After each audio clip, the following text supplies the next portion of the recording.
So vitamin D deficiency ఉండడం వల్ల ఆడవాళ్ళలో ఎస్పెషల్లీ పీసీఓడి ఉన్న వాళ్ళలో ఓవ్యులేటరీ డిస్టర్బెన్సెస్ అంటే అండము టైంకి రిలీజ్ అవ్వకపోవడం. రెండోది, రిలీజ్ అయినా కూడా గర్భసంచి లేయర్లో లోపల ఎక్కడైతే బేబీ కూర్చోవాలో అక్కడ బేబీని పట్టుకునే శక్తి తగ్గిపోతుంది. సరే, ప్రెగ్నెన్సీ వచ్చిన తర్వాత కూడా మాయకి శక్తి లేకపోవడం వల్ల ప్రీటర్మ్ డెలివరీస్ అంటే కాన్పు పూర్తిగా 37 వారాలు నిండక ముందే నొప్పులు వచ్చి డెలివరీ అయిపోవడం, మిస్క్యారేజెస్ ఛాన్సెస్ ఎక్కువైపోవడం అంటే అబార్షన్ రేట్ ఎక్కువైపోవడం జరుగుతూ ఉంది.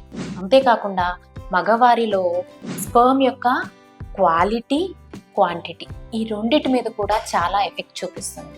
సో వైటమిన్ డి డెఫిషియన్సీ, సూర్యరశ్మికి ఎక్స్పోజ్ అవ్వడం అనేది చాలా లైట్గా తీసుకోకుండా కంపల్సరీ అందరూ పొద్దున వచ్చే 6 నుంచి 8 గంటల మధ్యలో ఉండే ఎండకు ఎక్స్పోజ్ అవడం వలన వైటమిన్ డి డెఫిషియన్సీని తక్కువ చేసి దీనివల్ల అవసరం లేని కాంప్లికేషన్స్ని మనము ప్రివెంట్ చేయొచ్చు.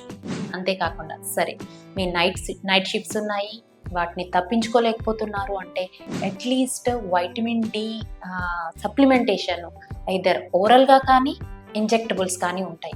అవన్నా తీసుకొని ఈ కాంప్లికేషన్స్ని మనము ప్రివెంట్ చేయడానికి ప్రయత్నం చేయాలి.